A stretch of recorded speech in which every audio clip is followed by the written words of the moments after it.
చిన్న ప్రయోగంతో స్టార్ట్ చేద్దాం. వీళ్ళు దగ్గర ఉంటారు కాబట్టి వీళ్ళు క్లోజ్గా అబ్జర్వ్ చేస్తారు. మీకు ఇదేంటిది? వాళ్ళకి చూపించి చెప్పు. ఇదేంటిది? ఇది చెక్క,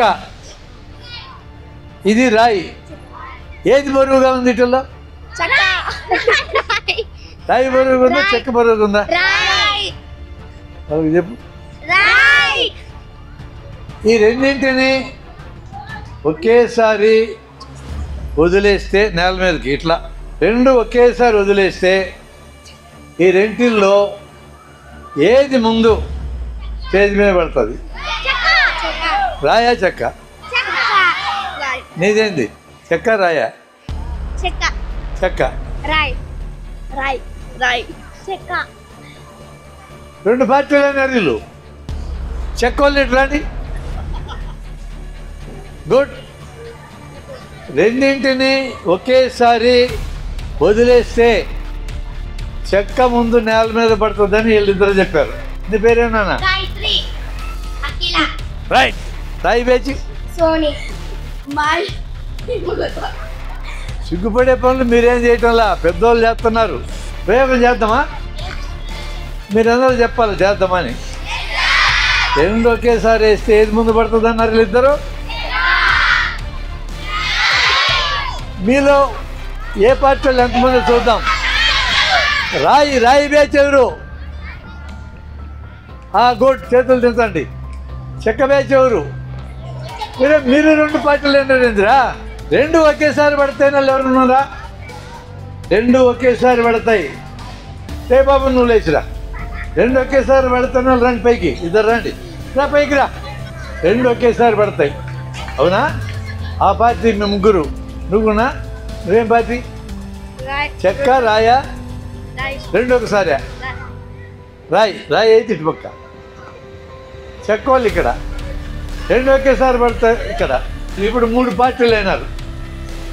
ఏందా పార్టీలు చెప్పు? రాయి పార్టీ, చెక్క పార్టీ, రెండు ఒకేసారి పడతాయనే పార్టీ. చూద్దామా ఎవరు చేస్తారు ప్రయోగం? మీరు రెండు ఒకేసారి వదలాలా? అందరూ అబ్జర్వ్ చేయండి. మీ అందరూ ఒక పక్కకి రండి. అందరు ఇటు రండి.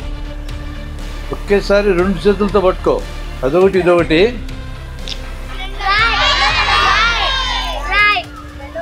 రెండు ఒకేసారి. మళ్ళా చూడు, ఇక్కడ నిలబడి చూడు. దిగు. లేదు అట్లా కదా, అట్లా నువ్వు ఎక్కడనే చెయ్యి. వాళ్ళు కిందకి దిగి చూస్తుండ్రు. గుడ్.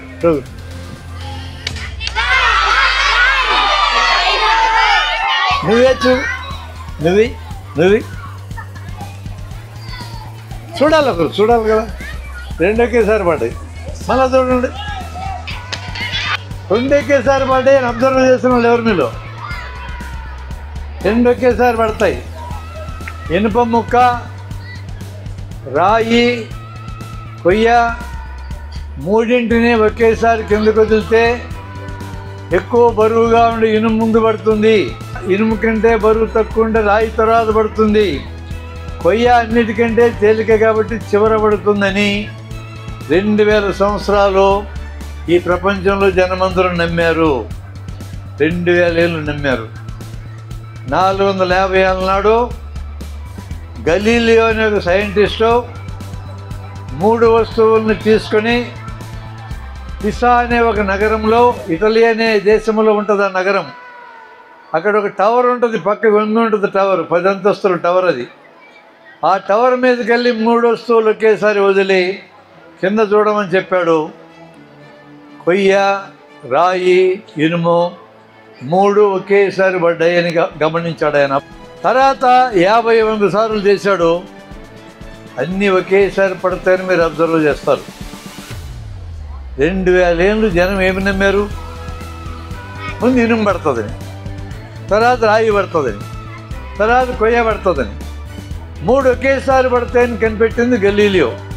450 ఏళ్ళ నాడు కనిపెట్టాడు.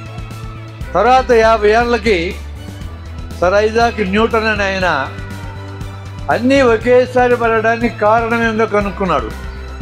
దాని పేరు భూమి ఆకర్షణ. ఏ వస్తువు మీదనైనా భూమి ఆకర్షణ పనిచేస్తుంది.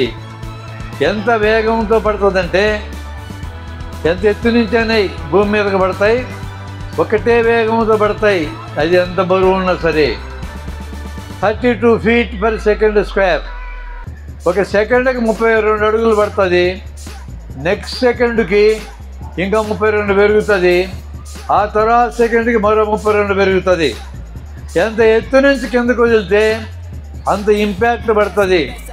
ఇక్కడి నుంచి దూకితే కాళ్ళు దెబ్బలు తగలవు, చెట్టు మించి దూకితే కాళ్ళు తిరుగుతాయి. ఇంకా పైనుంచి 5 అంతస్తుల భవనం నుంచి దూకితే ముద్ద అయిపోతాం. కారణం ఏంటంటే ప్రతి సెకండ్కి వేగం పెరుగుతూ ఉంటుంది. దాన్ని వెలాసిటీ అంటారు, వేగాతిరేకం అంటారు. మీరు దూకి చూడవచ్చు నుంచి, మీకేం కాదు. చెట్టుకి దూకొద్దండి, కాళ్ళు తిరుగుతాయి గ్యారెంటీగా.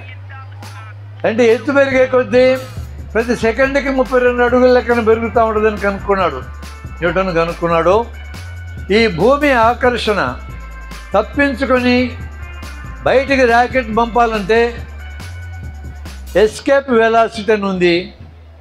ఆ వేగానికంటే మించి పంపితేనే రాకెట్ బయటికి వెళ్తుంది, లేకపోతే తిరిగి వచ్చి భూమి మీద పడుతుందని కనుక్కున్నాడు. 400 ఏళ్ళైంది కనుక్కొని.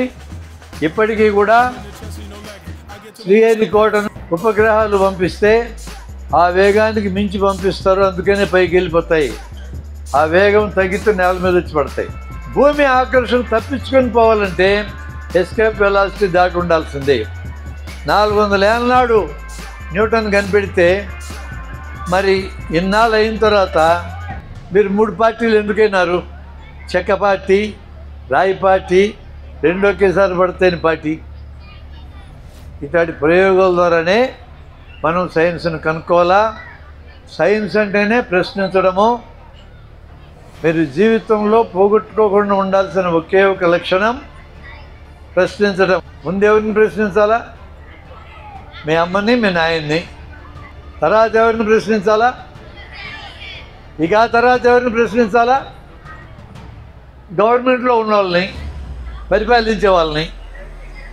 ఈ ముగ్గురిని ప్రశ్నించకుండా వదలకూడదు. ప్రశ్నిస్తే ఏం చేస్తాం? మేము పెద్దవాళ్ళమే అమ్మ నాన్నని ప్రశ్నిస్తే ఎప్పుడు ప్రశ్నలేనా అని నోరు మూయిస్తాం. టీచర్ని ప్రశ్నిస్తే ఏం చేస్తారు? చాలాసార్లు జవాబు చెప్తారు. అప్పుడప్పుడు ఇసుక పుడితే ఎప్పుడు ప్రశ్నలేనా, కూర్చో అని అంటారు. గవర్నమెంట్లో ఉన్న వాళ్ళని ప్రశ్నిస్తే జైల్లో పెడతారు. ప్రశ్న లేకపోతే అభివృద్ధి లేదు, సైన్స్ కూడా లేదు. సైన్స్ లేకపోతే మన జీవితాలు లేవు. ఇప్పుడు నేను మాట్లాడుతున్న మైక్ సైన్స్, మీరు వేసుకున్న బట్టలు సైన్స్, మీ నోటు పుస్తకాలు సైన్స్, పెన్నులు పెన్సిళ్ళు సైన్స్, మీ తలకాయకి పూసిన నూనె సైన్స్, మీ కళ్ళకి పెట్టుకున్న కళ్ళజోడు సైన్స్. సైన్స్ కానిది ఏది లేదు ఇక్కడ. అలాంటి సైన్స్ ఈరోజు మన ఉపయోగానికి వచ్చిందంటే ప్రశ్నించడమే మూల కారణం. దేన్నైనా వదులుకోవచ్చు కానీ ప్రశ్నించడానికి వదులుకోకూడదు. ఈ ఊళ్ళోనే గవర్నమెంట్ జూనియర్ కాలేజ్ అని ఉంది. ఎక్కడుంది? చర్చ్ ఎదురుగా. ఒకరోజు ఆ కాలేజీకి వెళ్ళాను నేను. అక్కడ ఒక కెమిస్ట్రీ లెక్చరర్ ఉన్నారు, కృష్ణారెడ్డి గారని. నా పేరు బ్రహ్మారెడ్డి. నేను తెలుసు ఈ ఊళ్ళో చాలామందికి. నా కొడుకు పేరు అమర్, హైదరాబాద్లో ఉంటాడు. అతను సర్జన్, ఆపరేషన్లో చేస్తాడు. అమర్ వాళ్ళ నాన్న కదా మీరు అని అడిగాడు ఆయన. ఏమని అడిగి ఉండాలా? నీ కొడుకు కదా అమర్ అని అడగాల. రివర్స్ అడిగాడు. ఏం సార్ ఎట్లా అడుగుతున్నావు, రివర్స్ అడుగుతున్నావు అన్న. ఈ ఊళ్ళో అందరికీ నేను తెలుసు కదా, నీ కొడుకు అమర్ అని అడగాల. నువ్వు అట్లా అడగకుండా అమరాలు నాన్న కదా నువ్వు అడుగుతున్నావు, ఏమన్నా సమస్యనా అన్న. వాడు మామూలుడు కాదు సార్, చాలా ప్రమాదకారి అన్నాడు. ఏం తప్పు చేసినాడు అబ్బా మా కొడుకు అనుకున్నాను నేను. చెప్పండి సార్ అన్న. వాడు ప్రతిరోజు రేపు చెప్పబోయే పాఠాన్ని చదువుకొని వస్తాడు సార్. వాడు ప్రశ్నలు అడుగుతాడు నన్ను. ఆ ప్రశ్నలకి జవాబు చెప్పాలంటే నేను కూడా చదువుకొని రావాలా, వేరే మార్గం లేదు. అట్లా 2 ఏళ్ళు నన్ను సతాయించినాడు సార్ వాడు. ప్రతిరోజు చదువుకొని వచ్చేవాడిని. వాడు అడిగే ప్రశ్నలకు జవాబు చెప్పాలంటే పిల్లవాడు ప్రశ్నేస్తున్నాడు, టీచర్ చదువుకొని వస్తున్నాడు. దానివల్ల నాకు జరిగిన లాభం ఏంటంటే కర్నూలు సిటీలో కెమిస్ట్రీ చెప్పడంలో నెంబర్ 1గా మారిన సార్ నేను అన్నాడు. పిల్లవాళ్ళ వల్ల టీచర్లకు మేలా నష్టమా? పిల్లవాళ్ళు ప్రశ్న అడిగితే టీచర్లకు మేలా నష్టమా? మేలు. టీచర్లందరికీ నేను మనవి చేస్తున్నా, నా కొడుకు ఏదో తప్పు చేశాడని అనుకున్నా, అది కాదు వాడు చేసింది. టీచర్ని నిత్యము ప్రశ్నలు వేయడం ద్వారా టీచర్ కూడా చదువుకుంటాడు చేసి టీచర్ నెంబర్ 1 కింద మార్చినాడు. ప్రశ్నించే వాళ్ళు మనకి మేలు చేస్తారు.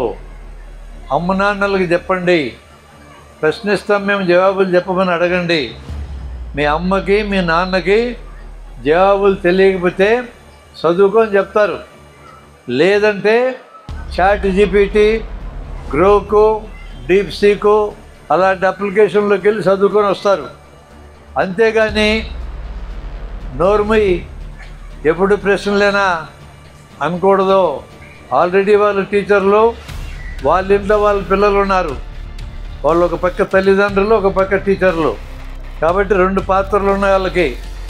భవిష్యత్తు తరం ఈ దేశాన్ని గొప్పగా అభివృద్ధి చేసే పిల్లలు తయారు కావాలి అంటే టీచర్లు చాలా పెద్ద పాత్ర ఉన్నది.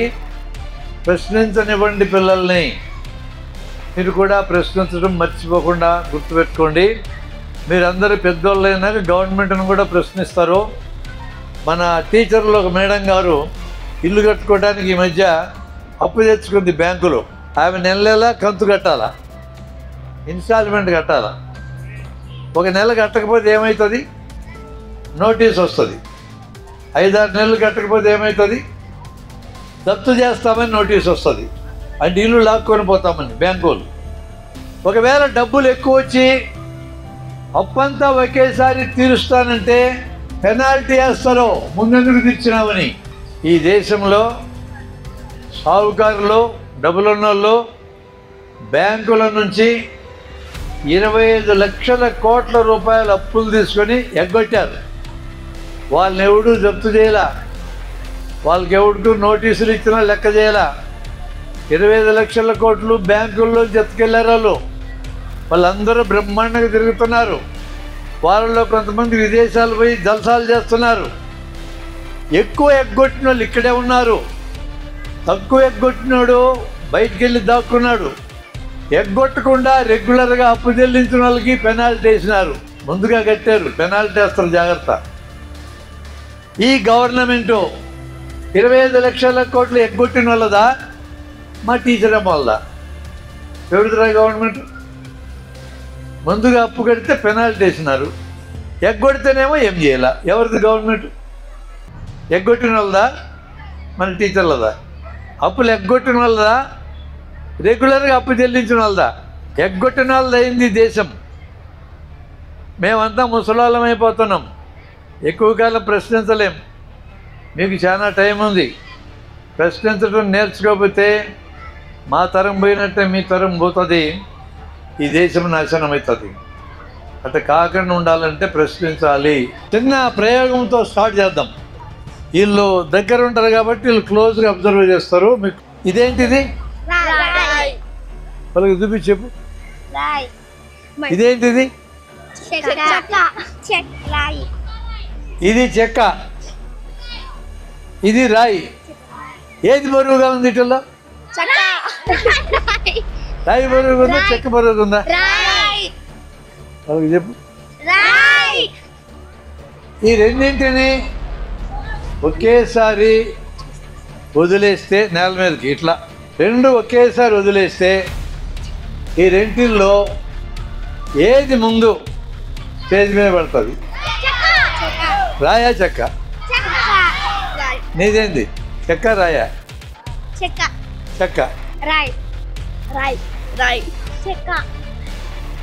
2 పార్టీలు అన్నారు వీళ్ళు. చెక్క వాళ్ళు ఇట్లాంటి గుడ్. రెండింటిని ఒకేసారి వదిలేస్తే చెక్క ముందు నేల మీద పడుతుందని వీళ్ళిద్దరు చెప్పారు. నీ పేరేనా? రైట్. రాయి పేచి సిగ్గుపడే పనులు మీరేం చేయటంలా, పెద్దోళ్ళు చేస్తున్నారు. మీరేం సిగ్గుపడద్దు. ఆ ఎదవాళ్ళందరూ సిగ్గుపడాలా. ప్రయోగం చేద్దామా? మీరందరూ చెప్పాలి చేద్దామని. 2 ఒకేసారి వేస్తే ఏది ముందు పడుతుంది అన్నారు వీళ్ళిద్దరు? మీలో ఏ పార్టీ వాళ్ళు ఎంతమంది చూద్దాం. రాయి బ్యాచ్ ఎవరు? గుడ్, చేతులు తింటండి. చెక్క బ్యాచ్ ఎవరు? మీరు 2 పార్టీలు ఏంటరా? 2 ఒకేసారి పడతాయి. వాళ్ళు ఎవరు ఉన్నారా? 2 ఒకేసారి పడతాయి. ఏ బాబు నువ్వు లేచిరా. 2 ఒకేసారి పడతాను. రండి పైకి, ఇద్దరు రండి. పైకి రా. 2 ఒకేసారి పడతాయి. అవునా? ఆ పార్టీ మేము ముగ్గురు. నువ్వునా? నువ్వేం పార్టీ? చెక్క రాయా? 2 ఒకసారి. రాయి అయితే ఇటుపక్క. చెక్క వాళ్ళు ఇక్కడ. 2 ఒకేసారి పడతాయి ఇక్కడ. ఇప్పుడు 3 పార్టీలు అయినారు. ఏందా పార్టీలు చెప్పు? రాయి పార్టీ, చెక్క పార్టీ, 2 ఒకేసారి పడతాయనే పార్టీ. చూద్దామా ఎవరు చేస్తారు ప్రయోగం? మీరు 2 ఒకేసారి వదలాలా? అందరూ అబ్జర్వ్ చేయండి. మీ అందరూ ఒక పక్కకి రండి. అందరు ఇటు రండి. ఒకేసారి 2 చేతులతో పట్టుకో. అదొకటి ఇదొకటి. 2 ఒకేసారి పడ్డాయి. మళ్ళీ చూడండి, 2 ఒకేసారి పడ్డాయి అని అబ్జర్వ్ చేసిన వాళ్ళు ఎవరు? మీలో 2 ఒకేసారి పడతాయి. ఇనుప ముక్క, రాయి, కొయ్య మూడింటిని ఒకేసారి కిందకు వదిలితే ఎక్కువ బరువుగా ఉండి ఇనుము ముందు పడుతుంది. ఇనుము కంటే బరువు తక్కువ ఉంటే రాయి తర్వాత పడుతుంది. కొయ్య అన్నిటికంటే తేలిక కాబట్టి చివర పడుతుందని 2000 సంవత్సరాలు ఈ ప్రపంచంలో జనమందరూ నమ్మారు. 2000 ఏళ్ళు నమ్మారు. 450 ఏళ్ళ నాడు గలీలియో అనే ఒక సైంటిస్టు 3 వస్తువులను తీసుకొని పిసా అనే ఒక నగరంలో, ఇటలీ అనే దేశంలో ఉంటుంది ఆ నగరం. అక్కడ ఒక టవర్ ఉంటుంది, పక్క వంద ఉంటుంది టవర్, 10 అంతస్తుల టవర్ అది. ఆ టవర్ మీదకి వెళ్ళి 3 వస్తువులు ఒకేసారి వదిలి కింద చూడమని చెప్పాడు. కొయ్య, రాయి, ఇనుము 3 ఒకేసారి పడ్డాయని గమనించాడు ఆయన. తర్వాత 50 సార్లు చేశాడు. అన్నీ ఒకేసారి పడతాయని మీరు అబ్జర్వ్ చేస్తారు. 2000 ఏళ్ళు జనం ఏమి నమ్మారు? ముందు ఇనుము పడుతుందని, తర్వాత రాయి పడుతుందని, తర్వాత కొయ్య పడుతుందని. 3 ఒకేసారి పడతాయని కనిపెట్టింది గలీలియో. 450 ఏళ్ళ నాడు కనిపించాడు.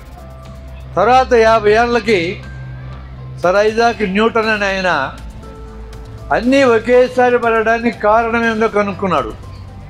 దాని పేరు భూమి ఆకర్షణ. ఏ వస్తువు మీదనైనా భూమి ఆకర్షణ పనిచేస్తుంది. ఎంత వేగంతో పడుతుందంటే, ఎంత ఎత్తు నుంచైనా భూమి మీదకి పడతాయి, ఒకటే వేగంతో పడతాయి. అది ఎంత బరువు ఉన్నా సరే. 32 feet per second స్క్వేర్. ఒక సెకండ్కి 32 అడుగులు పడుతుంది. నెక్స్ట్ సెకండ్కి ఇంకా 32 పెరుగుతుంది. ఆ తర్వాత సెకండ్కి మరో 32 పెరుగుతుంది. ఎంత ఎత్తు నుంచి కిందకు వదిలితే అంత ఇంపాక్ట్ పడుతుంది. ఇక్కడ నుంచి దూకితే కాళ్ళు దెబ్బలు తగలవు, చెట్టు మించి దూకితే కాళ్ళు తిరుగుతాయి. ఇంకా పైనుంచి 5 అంతస్తుల భవనం నుంచి దూకితే ముద్ద అయిపోతాం. కారణం ఏంటంటే ప్రతి సెకండ్కి వేగం పెరుగుతూ ఉంటుంది. దాన్ని వెలాసిటీ అంటారు, వేగాతిరేకం అంటారు.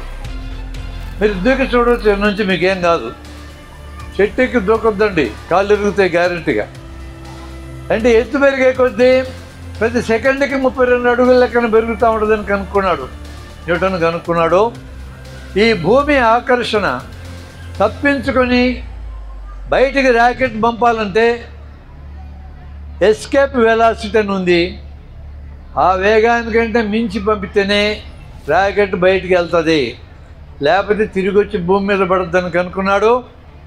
400 ఏళ్ళు అయింది కనుక్కొని. ఇప్పటికీ కూడా శ్రీహరికోటను ఉపగ్రహాలు పంపిస్తే ఆ వేగానికి మించి పంపిస్తారు, అందుకనే పైకి వెళ్ళిపోతాయి. ఆ వేగం తగ్గితే నేల మీద వచ్చి పడతాయి. భూమి ఆకర్షణ తప్పించుకొని పోవాలంటే ఎస్కేప్ వెలాసిటీ దాటి ఉండాల్సిందే. 400 ఏళ్ళ నాడు న్యూటన్ కనిపెడితే మరి ఇన్నాళ్ళు అయిన తర్వాత మీరు 3 పార్టీలు ఎందుకైనారు?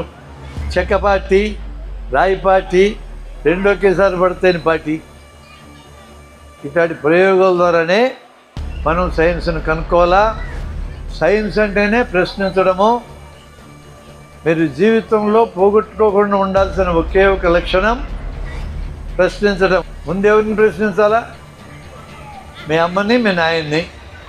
తర్వాత ఎవరిని ప్రశ్నించాలా? ఇక ఆ తర్వాత ఎవరిని ప్రశ్నించాలా? గవర్నమెంట్లో ఉన్న వాళ్ళని, పరిపాలించే వాళ్ళని. ఈ ముగ్గురిని ప్రశ్నించకుండా వదలకూడదు. ప్రశ్నిస్తే ఏం చేస్తాం? మేము పెద్దవాళ్ళమే అమ్మ నాన్నని ప్రశ్నిస్తే ఎప్పుడు ప్రశ్నలేనా అని నోరు మూయిస్తాం. టీచర్ని ప్రశ్నిస్తే ఏం చేస్తారు? చాలాసార్లు జవాబు చెప్తారు. అప్పుడప్పుడు ఇసుక పుడితే ఎప్పుడు ప్రశ్నలేనా, కూర్చో అని అంటారు. గవర్నమెంట్లో ఉన్న వాళ్ళని ప్రశ్నిస్తే జైల్లో పెడతారు. ప్రశ్న లేకపోతే అభివృద్ధి లేదు, సైన్స్ కూడా లేదు. సైన్స్ లేకపోతే మన జీవితాలు లేవు. ఇప్పుడు నేను మాట్లాడుతున్న మైక్ సైన్స్, మీరు వేసుకున్న బట్టలు సైన్స్, మీ నోటు పుస్తకాలు సైన్స్, పెన్నులు పెన్సిళ్ళు సైన్స్, మీ తలకాయకి పూసిన నూనె సైన్స్, మీ కళ్ళకి పెట్టుకున్న కళ్ళజోడు సైన్స్. సైన్స్ కానిది ఏది లేదు ఇక్కడ. అలాంటి సైన్స్ ఈరోజు మన ఉపయోగానికి వచ్చిందంటే ప్రశ్నించడమే మూల కారణం. దేన్నైనా వదులుకోవచ్చు కానీ ప్రశ్నించడానికి వదులుకోకూడదు. ఈ ఊళ్ళోనే గవర్నమెంట్ జూనియర్ కాలేజ్ అని ఉంది. ఎక్కడుంది? చర్చ్ ఎదురుగా. ఒకరోజు ఆ కాలేజీకి వెళ్ళాను నేను. అక్కడ ఒక కెమిస్ట్రీ లెక్చరర్ ఉన్నారు, కృష్ణారెడ్డి గారని. నా పేరు బ్రహ్మారెడ్డి. నేను తెలుసు ఈ ఊళ్ళో చాలామందికి. నా కొడుకు పేరు అమర్, హైదరాబాద్లో ఉంటాడు. అతను సర్జన్, ఆపరేషన్లో చేస్తాడు. అమర్ వాళ్ళ నాన్న కదా మీరు అని అడిగాడు ఆయన. ఏమని అడిగి ఉండాలా? నీ కొడుకు కదా అమర్ అని అడగాల. రివర్స్ అడిగాడు. ఏం సార్ ఎట్లా అడుగుతున్నావు, రివర్స్ అడుగుతున్నావు అన్న. ఈ ఊళ్ళో అందరికీ నేను తెలుసు కదా, నీ కొడుకు అమర్ అని అడగాల. నువ్వు అట్లా అడగకుండా అమరాలు నాన్న కదా నువ్వు అడుగుతున్నావు, ఏమన్నా సమస్యనా అన్న. వాడు మామూలుడు కాదు సార్, చాలా ప్రమాదకారి అన్నాడు. ఏం తప్పు చేసినాడబ్బా మా కొడుకు అనుకున్నాను నేను. చెప్పండి సార్ అన్న. వాడు ప్రతిరోజు రేపు చెప్పబోయే పాఠాన్ని చదువుకొని వస్తాడు సార్. వాడు ప్రశ్నలు అడుగుతాడు నన్ను. ఆ ప్రశ్నలకి జవాబు చెప్పాలంటే నేను కూడా చదువుకొని రావాలా, వేరే మార్గం లేదు. అట్లా 2 ఏళ్ళు నన్ను సతాయించినాడు సార్ వాడు. ప్రతిరోజు చదువుకొని వచ్చేవాడిని. వాడు అడిగే ప్రశ్నలకు జవాబు చెప్పాలంటే పిల్లవాడు ప్రశ్న వేస్తున్నాడు, టీచర్ చదువుకొని వస్తున్నాడు. దానివల్ల నాకు జరిగిన లాభం ఏంటంటే కర్నూలు సిటీలో కెమిస్ట్రీ చెప్పడంలో నెంబర్ 1గా మారిన సార్ నేను అన్నాడు. పిల్లవాళ్ళ వల్ల టీచర్లకు మేలా నష్టమా? పిల్లవాళ్ళు ప్రశ్న అడిగితే టీచర్లకు మేలా నష్టమా? మేలు. టీచర్లందరికీ నేను మనవి చేస్తున్నా, నా కొడుకు ఏదో తప్పు చేశాడని అనుకున్నా. అది కాదు వాడు చేసింది. టీచర్ని నిత్యము ప్రశ్నలు వేయడం ద్వారా టీచర్ కూడా చదువుకుంటాడు చేసి టీచర్ నెంబర్ 1 కింద మార్చినాడు. ప్రశ్నించే వాళ్ళు మనకి మేలు చేస్తారు. అమ్మ నాన్నలకు చెప్పండి, ప్రశ్నిస్తాం మేము, జవాబులు చెప్పమని అడగండి. మీ అమ్మకి మీ నాన్నకి జవాబులు తెలియకపోతే చదువుకొని చెప్తారు. లేదంటే చాట్ జీపీటీ, గ్రోకు, డీప్సీకు అలాంటి అప్లికేషన్లోకి వెళ్ళి చదువుకొని వస్తారు. అంతేగాని నోర్మై ఎప్పుడు ప్రశ్నలేనా అనకూడదు. ఆల్రెడీ వాళ్ళ టీచర్లు వాళ్ళ ఇంట్లో వాళ్ళ పిల్లలు ఉన్నారు. వాళ్ళు ఒక పక్క తల్లిదండ్రులు, ఒక పక్క టీచర్లు. కాబట్టి 2 పాత్రలు ఉన్నాయి వాళ్ళకి. భవిష్యత్తు తరం ఈ దేశాన్ని గొప్పగా అభివృద్ధి చేసే పిల్లలు తయారు కావాలి అంటే టీచర్లు చాలా పెద్ద పాత్ర ఉన్నది. ప్రశ్నించనివ్వండి పిల్లల్ని. మీరు కూడా ప్రశ్నించడం మర్చిపోకుండా గుర్తుపెట్టుకోండి. మీరందరూ పెద్దోళ్ళైనాక గవర్నమెంట్ను కూడా ప్రశ్నిస్తారు. మన టీచర్లు ఒక మేడం గారు ఇల్లు కట్టుకోవడానికి ఈ మధ్య అప్పు తెచ్చుకుంది బ్యాంకులో. ఆమె నెల కంతు కట్టాలా, ఇన్స్టాల్మెంట్ కట్టాలా. ఒక నెల కట్టకపోతే ఏమవుతుంది? నోటీస్ వస్తుంది. 5-6 నెలలు కట్టకపోతే ఏమవుతుంది? జప్తు చేస్తామని నోటీస్ వస్తుంది. అంటే ఇల్లు లాక్కొని పోతామని బ్యాంకు వాళ్ళు. ఒకవేళ డబ్బులు ఎక్కువ వచ్చి అప్పంతా ఒకేసారి తీరుస్తానంటే పెనాల్టీ వేస్తారు, ముందెందుకు తీర్చినామని. ఈ దేశంలో సాహుకారులు, డబ్బులున్నోళ్ళు బ్యాంకుల నుంచి 25 లక్షల కోట్ల రూపాయల అప్పులు తీసుకొని ఎగ్గొట్టారు. వాళ్ళని ఎవడు జప్తు చేయాల, వాళ్ళకి ఎవరికి నోటీసులు ఇచ్చినా లెక్క చేయాల. 25 లక్షల కోట్లు బ్యాంకుల్లో జప్తుకెళ్ళారు. వాళ్ళందరూ బ్రహ్మాండంగా తిరుగుతున్నారు. వాళ్ళలో కొంతమంది విదేశాలు పోయి జల్సాలు చేస్తున్నారు. ఎక్కువ ఎగ్గొట్టిన వాళ్ళు ఇక్కడే ఉన్నారు. తక్కువ ఎగ్గొట్టినోడు బయటికి వెళ్ళి దాక్కున్నాడు. ఎగ్గొట్టకుండా రెగ్యులర్గా అప్పు చెల్లించిన వాళ్ళకి పెనాల్టీ వేసినారు. ముందుగా కట్టారు, పెనాల్టీ వేస్తారు, జాగ్రత్త. ఈ గవర్నమెంటు 25 లక్షల కోట్లు ఎగ్గొట్టిన వాళ్ళదా, మా టీచర్ అమ్మ వాళ్ళదా? ఎవరిదిరా గవర్నమెంట్? ముందుగా అప్పు కడితే పెనాల్టీ వేసినారు, ఎగ్గొడితేనేమో ఏం చేయాల. ఎవరిది గవర్నమెంట్? ఎగ్గొట్టిన వాళ్ళదా, మన టీచర్లదా? అప్పులు ఎగ్గొట్టిన వాళ్ళదా, రెగ్యులర్గా అప్పు చెల్లించిన వాళ్ళదా? ఎగ్గొట్టిన వాళ్ళది అయింది దేశం. మేమంతా ముసలాళ్ళం అయిపోతున్నాం. ఎక్కువ కాలం ప్రశ్నించలేం. మీకు చాలా టైం ఉంది. ప్రశ్నించడం నేర్చుకోకపోతే మా తరం పోయినట్టే మీ తరం పోతుంది, ఈ దేశం నాశనం అవుతుంది. అట్లా కాకుండా ఉండాలంటే ప్రశ్నించాలి.